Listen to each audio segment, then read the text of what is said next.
to get started? This is on, right? Oh no, yeah, it's fine.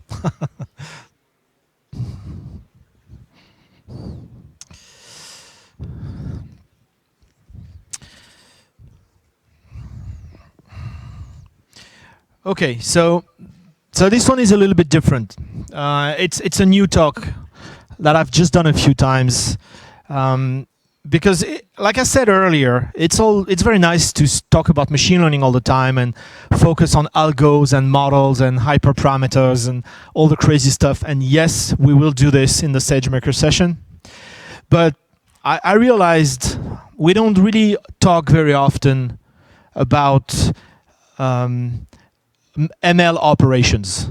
Okay, so how do you scale machine learning training, machine learning prediction beyond your laptop? Okay, I looked even for our own blog posts and I didn't find much. So I figured, okay, let's build a session specifically on this. A few years ago, there was an AWS session called Scaling from 0 to millions of users, and this was in a web app context. So I stole the title and built this session for machine learning. So the rationale here is this. The proposition here is we're all starting machine learning on our laptop. Okay, we write some code, get some data, train on a laptop, try to figure out if the model is interesting or not, and then at some point we need to scale to bigger things because we have more data, because we want to try more algos, etc., etc. So in this talk, I'm going to cover those steps. Okay, how do you move from the laptop to an Ec2 instance, to Docker clusters, and SageMaker? Okay, what are the steps? When should you take them? And we're going to try and be reasonable. Use what works now. Okay. Jumping to the conclusion, I don't believe in planning for the future because you're gonna get it wrong. Okay, we know nothing about the future. So solve today's problems and maybe tomorrow's problems, not next week or next month. Okay, so justified, simple steps. So I will use AWS services because that's, I guess, what I know best, and this is an AWS event. But I guess you could use other services if you wanted to. I don't see why, but just in case. This is actually based on a couple of blog posts, which are obviously longer and much more opinionated, with, of course, profanity because I am French. So if you want the longer version, that's where it is. Okay, I'll try to avoid profanity in this one, and I'm filmed as well. So, okay, so day 0 is you trying to solve a business problem. Okay, and the best way to solve it is to avoid machine learning altogether. Okay, if you can solve your problem and not do any machine learning, then great. Okay, you can just solve it easily and move on. Okay, and remember Werner used to say, or he still says that, I guess, no servers are easier to manage than no servers. So again, I reuse that. I love to reuse. And now my own sentence is no machine learning is easier than no machine learning. And so this one's mine, so Werner, don't steal it. Okay.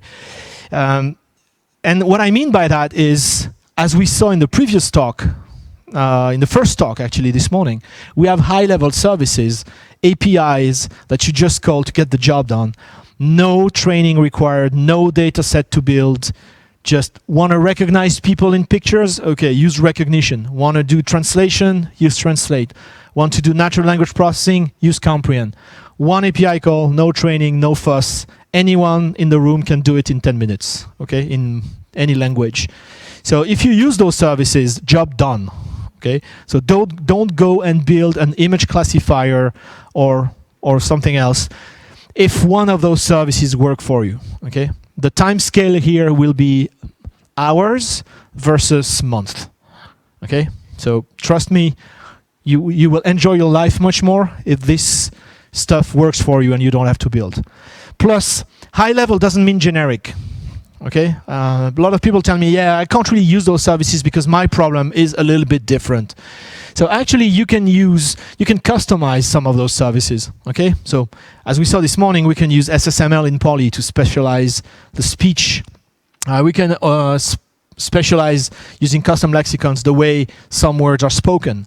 We can add custom vocabulary to transcribe and translate to make sure those words are picked up right. You know, company names, product names, etc.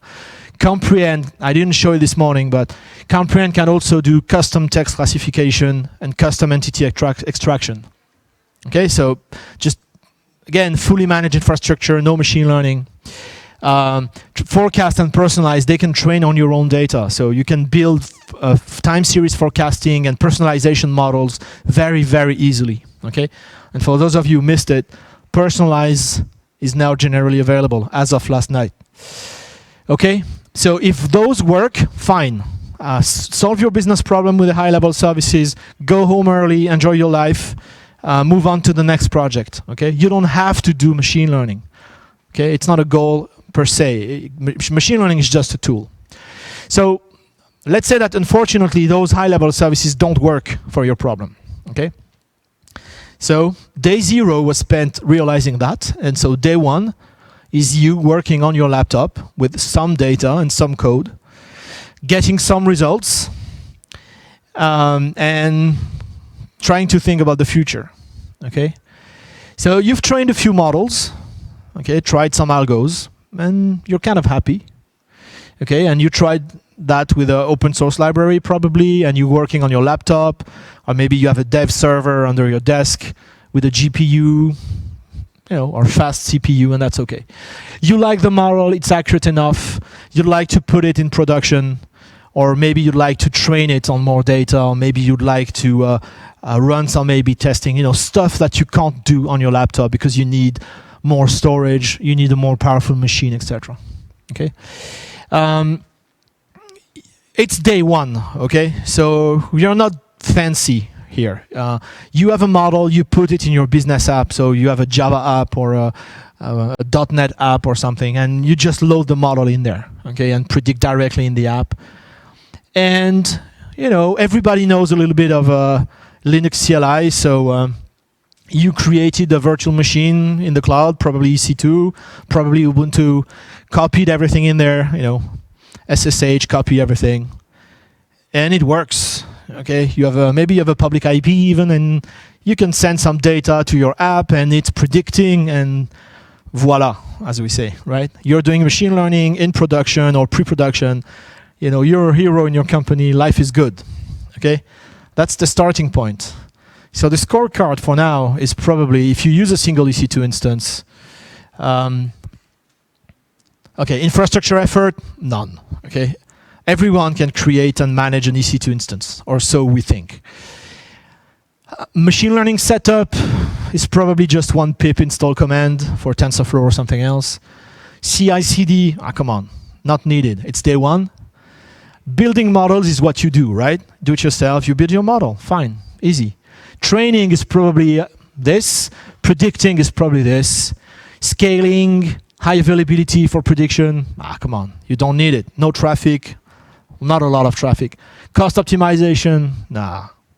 Security, well, later, okay? Which really means never, okay? Later means never. Okay, sounds familiar? Who's at this stage right now? It's okay, come on, don't be shy. No, they're filming me, not you. Your boss is not going to see that. Okay, come on, don't be shy. Yes, thank you. All right, maybe the boss is in the room. Okay, I can't help with that. So that's what it looks like. Okay, and you're happy, and you are, so now you're on your company page, you can say, we have AI-powered solutions. Yes? Yes? More people do that, yeah? I can see that. Okay. Whatever works. Raise some money. But a little while later, life is not that great. Because, you know, you're all enthusiastic and excited, so you're trying to replicate what you've done once. So train more models, deploy them on more servers, deploy them in more apps, create different models. And, you know, just, you go a little too excited. And you keep doing it the same way, right? So it's all manual work. And as we know, manual work takes time, it's error prone, you know, copying and pasting from shells and that kind of stuff. I do it too. Installation, setup becomes a problem. Oh, there's a new TensorFlow version. Oh, it needs new NVIDIA drivers. Oh, they need new native Linux libraries. Okay. All right, I got to do that, and you got to do that 10 times, and you got to do that every week. And cost is becoming a problem because it's very easy to fire up EC2 instances. It's not so easy to stop them when you don't need them anymore. Okay, right? Who is not stopping their EC2 instances when they really should? Yes. Thank you. Thank you for being honest. I do it too. The difference is I'm not paying my bills. You are. Thank you. And monolithic architecture. You have a model inside the app, okay, inside your business app. So again, deployment hell, dependencies. If you want to share the same model across different apps, it's not possible. And if you need to scale the app, let's say the web app and the machine learning model, well, they scale very differently. Yeah.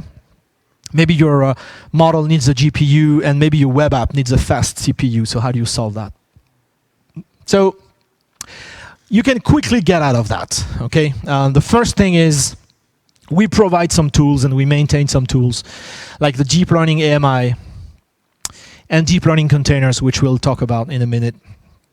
That lets you just use off-the-shelf solutions that we maintain, okay? So you stop worrying about the dependencies for TensorFlow or the new GPU drivers that you have to install, etc., etc. Okay, we do that for you, okay? On the architecture side, I'm not a container fanboy, to be honest. I like containers. I think they work very well in a number of situations. Here, I would recommend that you do it early, okay? That you Dockerize your training code and your prediction code early. Because if nothing else, it makes it very easy to move it from the dev environment to the production machine, right? Even if the production machine is not a Docker cluster. It helps, right? It helps, I have to say. If you need to share containers with the rest of the team, it does help. So even with the very basic capability of containers, moving across environments, I think there's some value in doing that. And the deep learning containers make it easy. And soon enough, you should split prediction and app. Okay, again, I'm not a microservice Uber fan, but you want to separate them.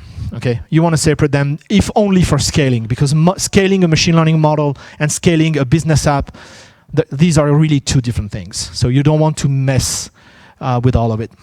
And yes, creating a prediction service, of course you can build your own API, right? And a lot of libraries use Python, so Flask is a popular choice. Anyone using Flask?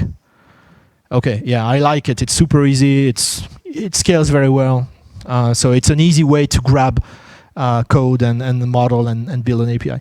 If you use TensorFlow or MXNet, they have model servers, so TensorFlow serving and the MXNet model server, that are basically a model serving box. Okay, so you can create your API in just one CLI call. So TensorFlow serving. Anyone using that? TensorFlow serving? Okay. Anyone using TensorFlow? Okay. So remember TensorFlow serving. It's very good. So the deep learning AMI is, it is an AMI. So Amazon Machine Image. It's what we use to create the virtual machines. And they come with all that stuff pre-installed, optimized, plus dependencies, NVIDIA drivers, etc., etc. So just select that AMI. It's free to use. You'll find it in the AWS marketplace. It's completely free to use. You just pay for the instance. Okay. I like this version very much, the Conda version. Conda is a package manager for Python. So you have different environments for all those libraries with Python 2, Python 3. So you're not going to make a big mess of your Python environment, just like me on my laptop. Okay, so you can keep it clean. And as of about 2 months ago now, we have deep learning containers. So basically, we're splitting the AMI into different containers for TensorFlow, MXNet, and PyTorch is coming soon. Okay, and we're going to look at those. So let's do a first demo. So the first stage is, remember, it's to break out of the laptop. So to break out of the laptop, we're going to create an EC2 instance with a GPU, very fancy GPU, the one that the boss doesn't want you to buy, 'cause it's too expensive. We're going to use the deep learning AMI to create that. And then we're going to start Jupyter on that instance, and we're going to train something in there. And we're going to take a look at the deep learning containers. Okay, so let's do that. So, need my deep learning glasses now. Okay. So here we go. Okay, so I'm running this inside a Jupyter notebook because it's easier to read than me copying in the terminal. But you really don't need Jupyter for that. So I'm defining some variables. The AMI for the deep learning AMI in the West 1, security groups, roles. Okay, stuff you should have when you work with EC2 instances. Okay. And then I've run this before because it takes a few minutes to pop up, and I don't want to wait. I don't want to waste minutes to wait for the EC2 instance to come up. So here I'm just running an instance, okay, using the AMI ID. I'm creating a P3 2XL instance. So this one has one V100 GPU. I'm creating a Spot instance. Who has never heard about Spot?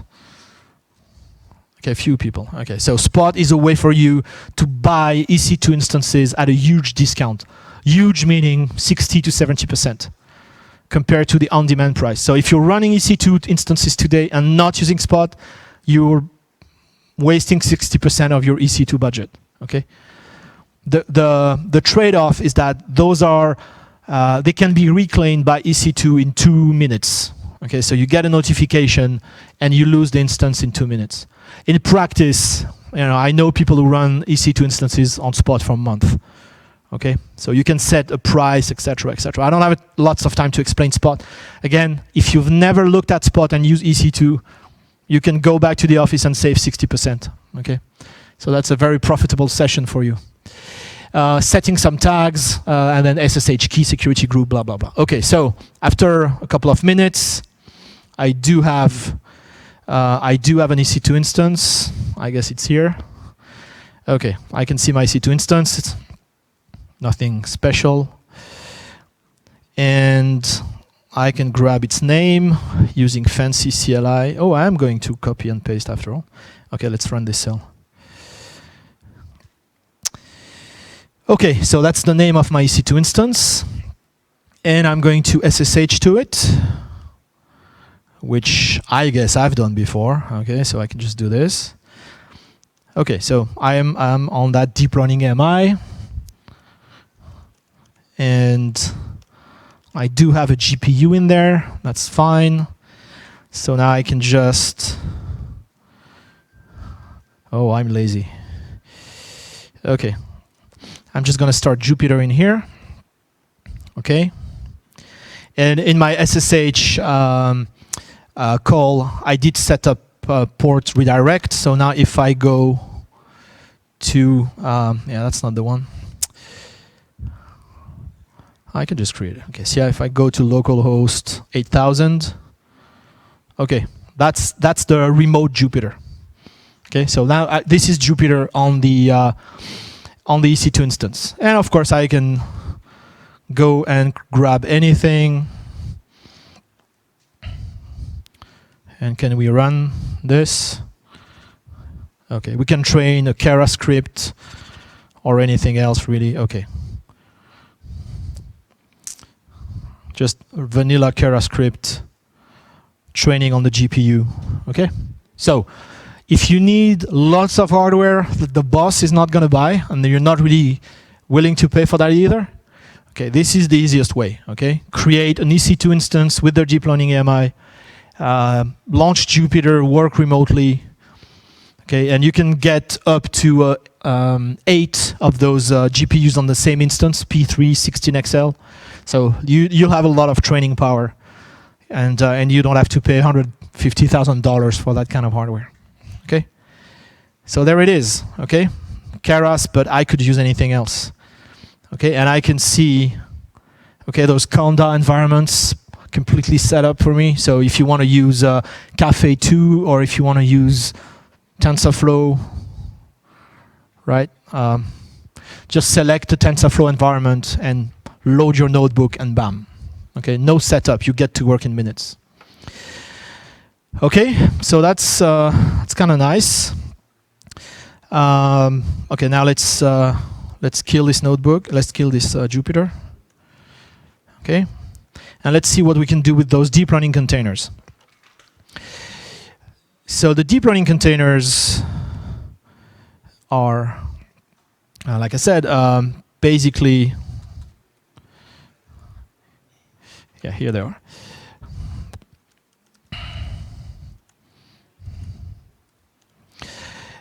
They're container versions of the libraries present on the deep learning AMI.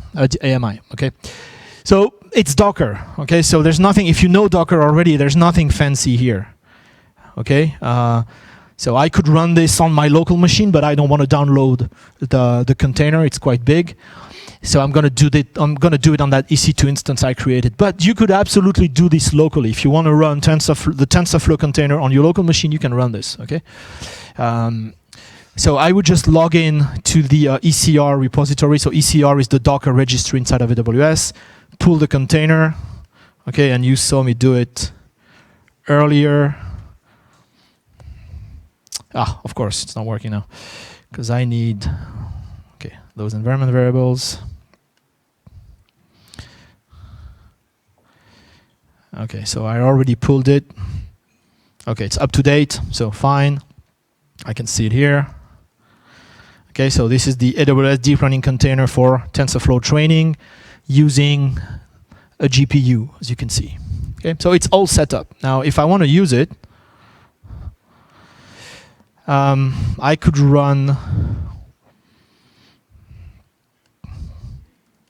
could do this.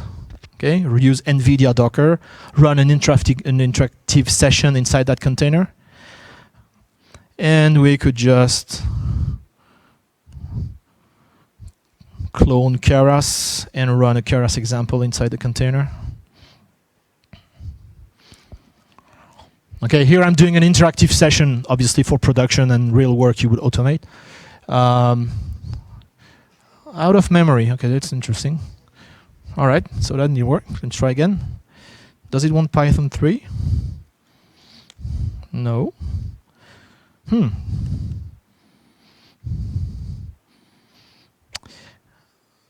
Ah, okay, interesting. Okay, I'll investigate. Sorry about that. Not sure what's wrong with that instance. Oh, wait. I know. I think it's the notebook. Yes. Okay, let me quickly check. Do we have something in here? No. Okay, let's try it again.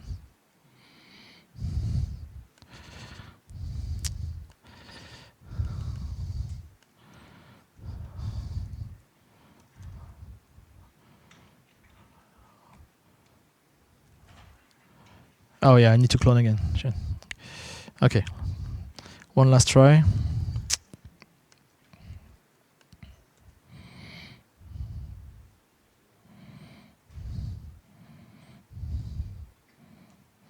Okay, well, something's wrong. Okay, I'll figure it out. No worries. Not sure what's wrong with that guy. Anyway, okay, so you can do this. Just grab those containers. So they have pretty weird names.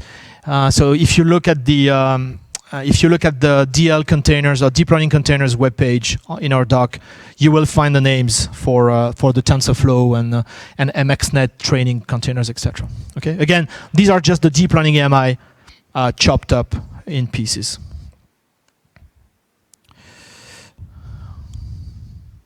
I guess I should have tried it on my laptop. Okay.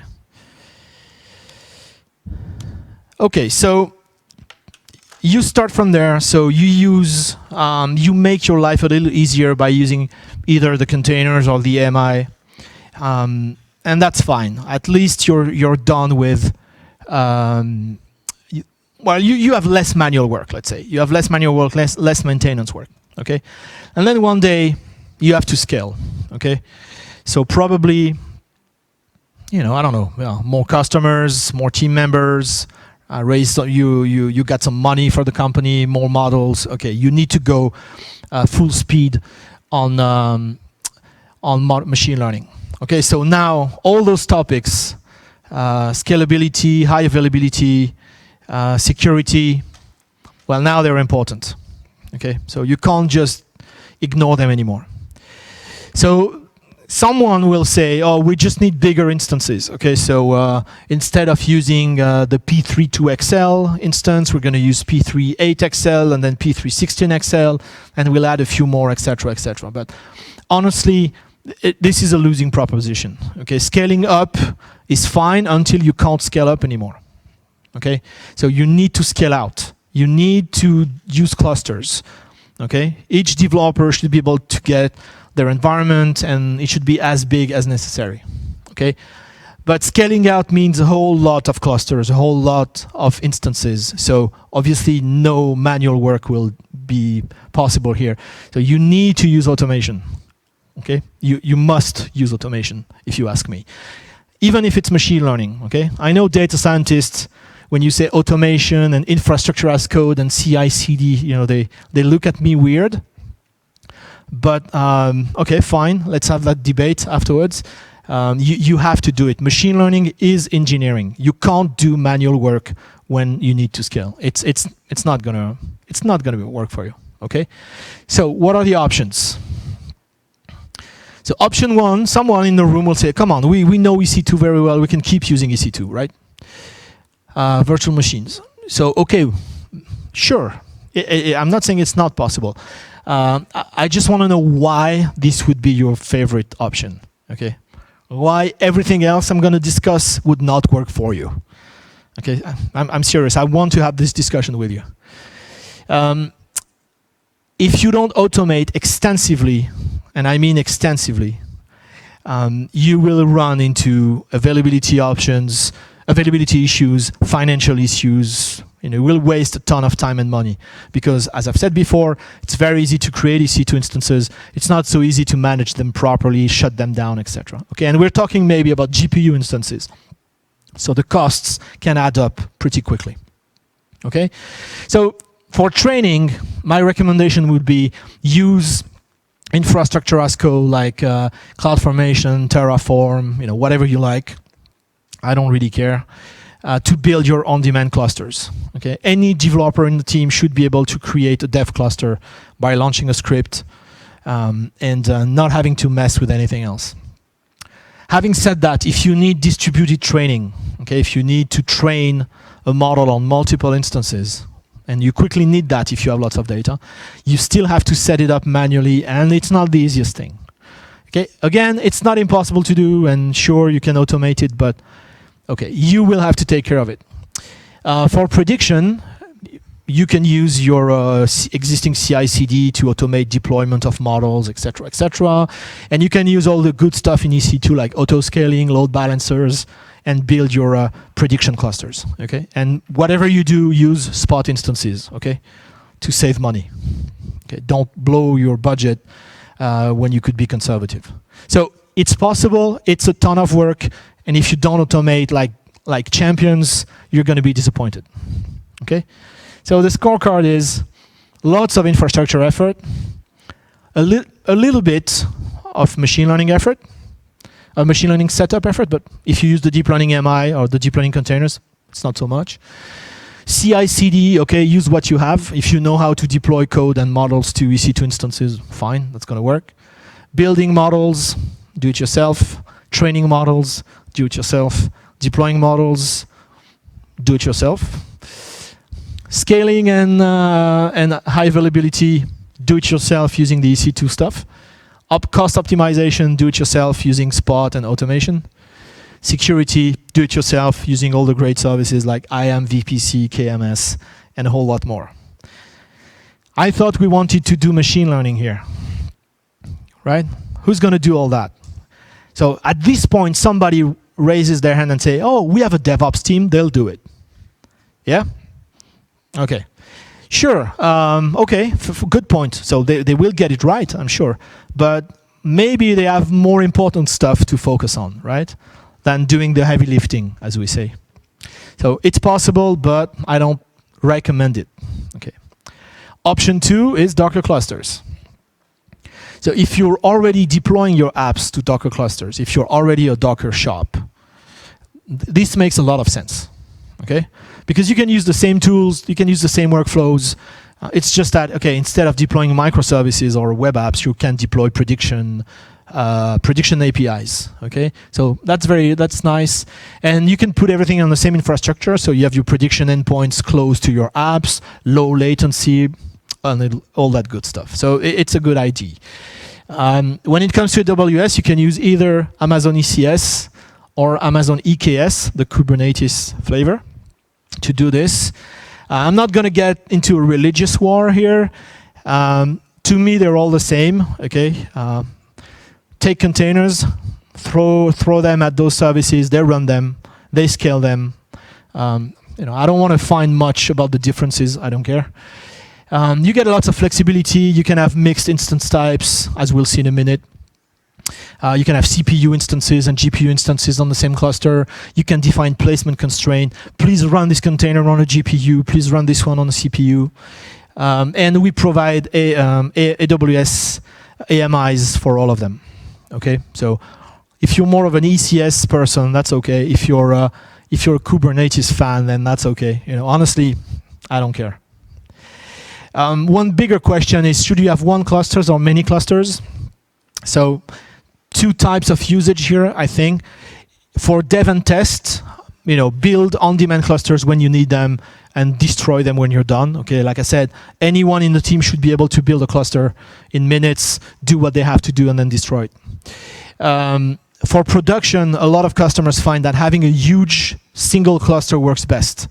And that makes sense because you have all your instances in the same cluster under the same scheduler, and it gives you more option to place containers here. But okay, if you want to have a machine learning cluster and a web cluster, fine, live your life. Having said that, all those services are still instance-based, right? You still have to fire up EC2 instances, so you have to do capacity planning, you have to do scaling. It's not fully managed, okay?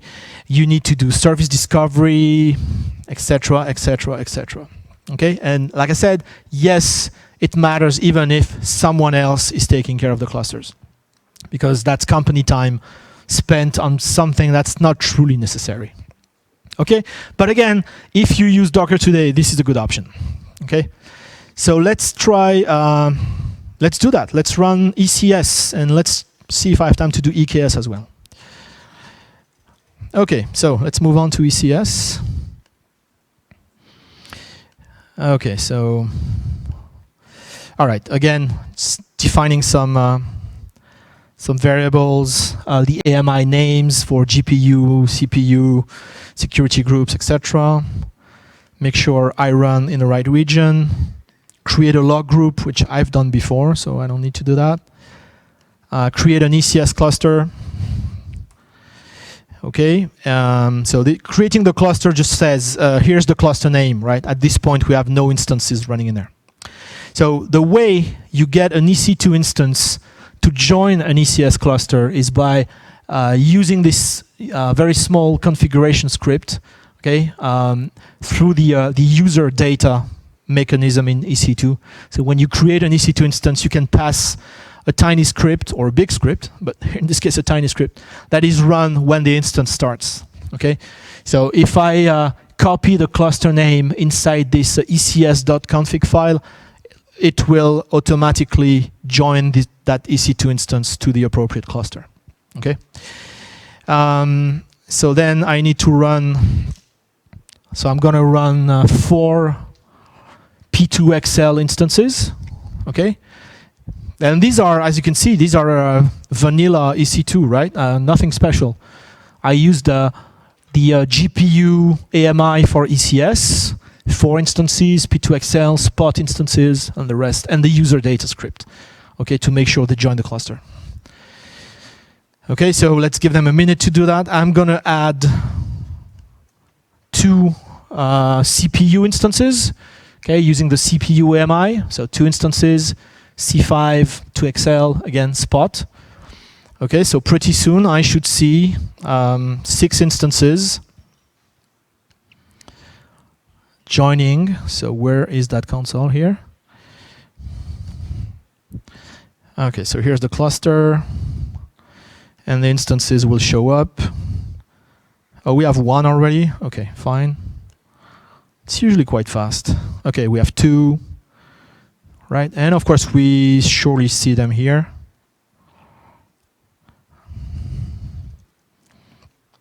Okay, so, right? I can see my 4 GPU instances and my 2 CPU instances in EC2. And I can see them running, joining the cluster. Okay, I've got my 6 instances already. So it's very fast. Okay? Okay, so now at this point I've got those 6 instances in the same cluster managed by the ECS scheduler. And of course I want to run some stuff on that. So what do I do now? So for ECS, you need to create a file called the task definition. And the task definition, I can show it to you, is just a simple file that, okay, let's look at maybe the training task. Okay, it's a simple file that really defines what's the container image. So you could have multiple containers in a task definition. Here I have a single container. Here's the container I want to run. It does require 1 GPU. Okay, so it will only run on an instance that has a GPU or more. I want to open port 80. I want to log at this location in CloudWatch logs. And this is the command to run when the container starts, the entry point, so to speak. Okay, so if you're used to compose files in Docker, this is really similar. Okay, and that's it. So I have this for inference and training. Okay, and you need to register them, which really means send them to the ECS backend because we're going to run them. Okay, and we provide this ECS CLI tool. Where is it? Here. Okay, it's a command line tool that lets you list running containers, etc., etc. Okay. All right, so let's do that. So let's run. Let me split this maybe. Oh, that's okay. So here's my command. Okay, run task using task definition training version 1, the one that I just showed you, and please run 4 training jobs. Okay.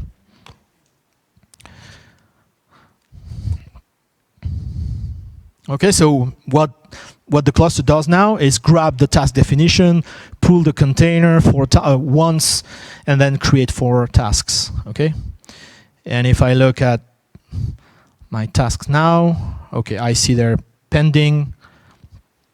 Okay, because we're probably downloading the container, and obviously I'm going to see that stuff here as well. Okay.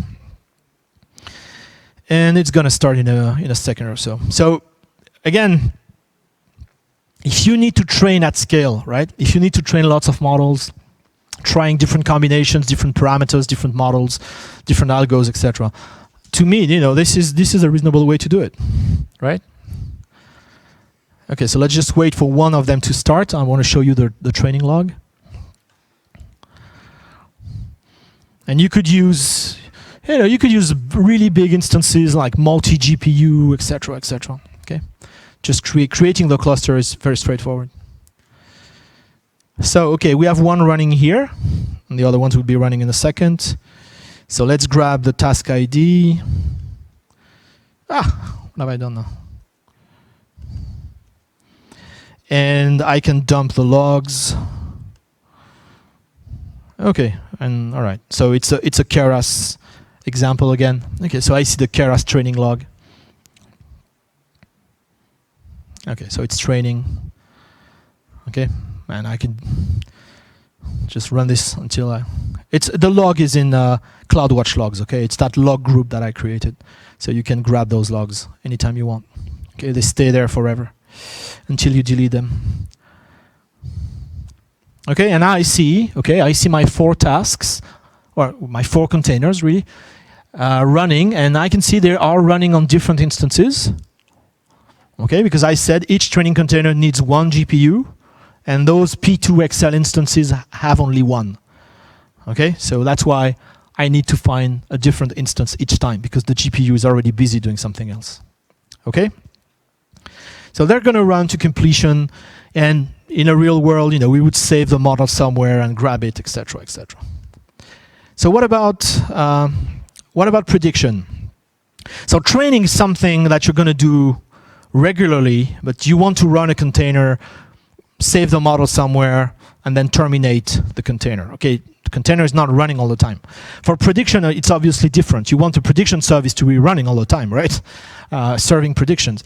So in ECS, we have this entity called a service. So a service sits on top of a task definition. Okay, and here you can see the difference. So we do give a task definition, but we say, hey, desired count is 1. Okay, so the ECS scheduler makes sure that there's always 1 container running. Okay, so if the container dies or if the instance dies, something happens, the service recreates it. Okay, so it's a way for, it's like a deployment in Kubernetes. Okay, it's a way to make sure you always have the right number of containers running 24/7. And we can do placement constraints. Okay, so we can say, please only run this on a CPU instance. Okay, I don't want to waste my GPUs for prediction. I want to keep them for training, and I want to predict on the C5 instances. So run that stuff on C5 and spread them. Okay, so if I run multiple copies of the service, put them on different instances.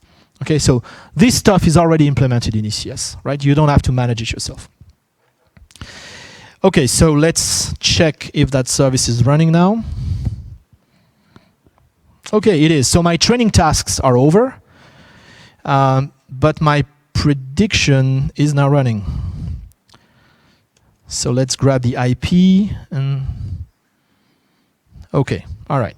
So this is a stupid model from the TensorFlow collection. It's not even machine learning. It takes whatever input you send to it, divides it by 2 and adds 2. Okay, so that's very fancy machine learning here, but it's a good way to check that everything is working fine. Okay, so there you go. No, it multiplies. Yeah, it multiplies by 2. No, what does it do? Half plus 2. No, it divides by 2 and adds 2. Okay, that's what it is. Okay, so whatever. So here I can, once the instance is up, I can invoke my endpoint, and this is a TensorFlow serving endpoint. Okay, so you can just invoke it just like any TensorFlow serving model. Okay, just post some data, get some results. Okay, so that's it. Okay, and if you want to see the task definition for this, so I'm using the inference container for TensorFlow on CPU, and this is the command that is created. So we clone the TensorFlow serving repo and launch the TensorFlow model server using that toy model in there. Okay, of course you would put your own useful model in there. Okay, so that's how you do ECS. And then of course we could scale and delete everything, etc., etc. Okay, let's see what the scorecard is now. Okay, so again, if you use Docker, this is a really reasonable way.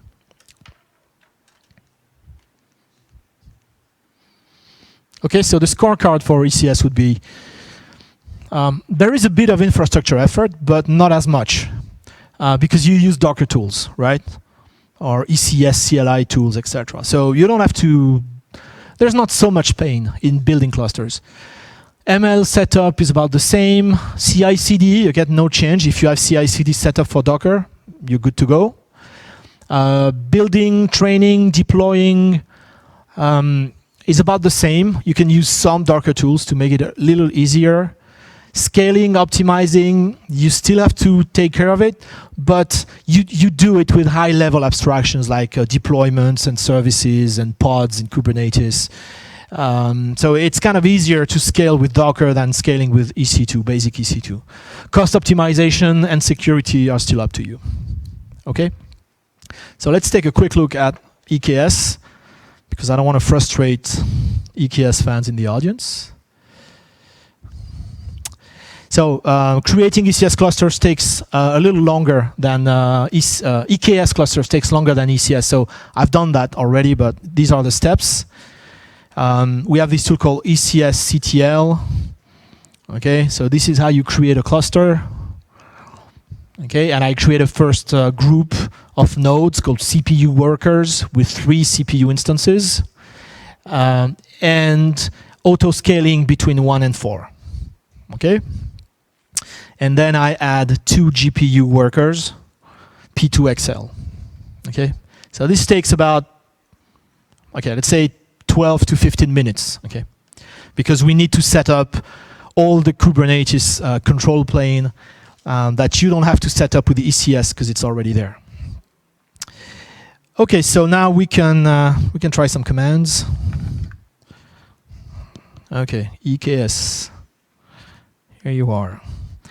Okay, so this really runs CloudFormation stacks, if you want to know. Okay, you can see the stacks here: the cluster, the CPU workers, and the GPU workers. Okay, so that's all the work that needs to be done. Okay, so we see those clusters being created. I can see my node groups, CPU and GPU, are ready to go. And all right, we could try, let's do this. Okay, let's take a simple example first.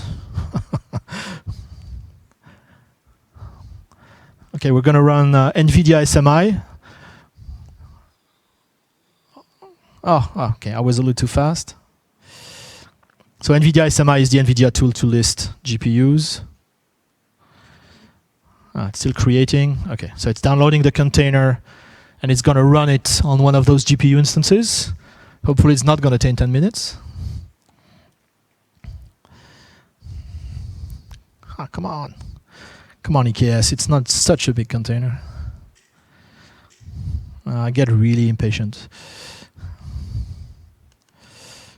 Maybe we have some logs already? Yeah? No? All right. Can wait. What else can I do in okay, let's try, and we can try GPU training.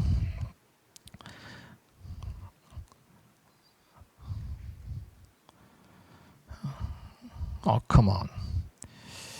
These are big containers because you have, GPU drivers, etc., etc. So it's probably 1.5, 2 gigabytes, something like that. So yes, it doesn't start in 3 seconds. Okay, so it's completed. Can I see the log? Yes. So this ran on a GPU instance, and I can see, okay, this instance did have a Tesla chip, so that's fine. Now what about the other guy?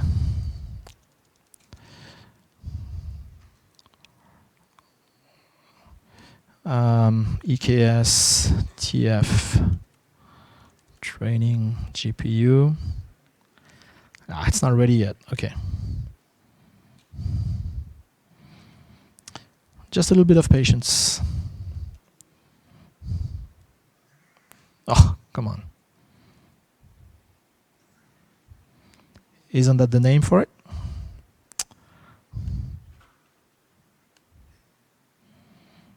Oh, it's called TensorFlow training. There you go. Why did I change the name for that?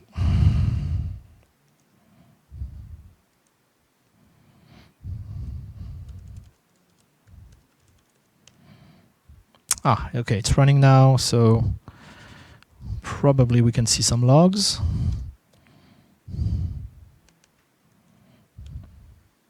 Okay, again, we see a Keras log.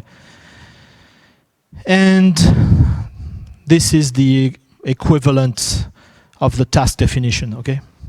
So it's basically the container name, okay? Deploying container, TensorFlow training, and the entry point clone Keras run an example.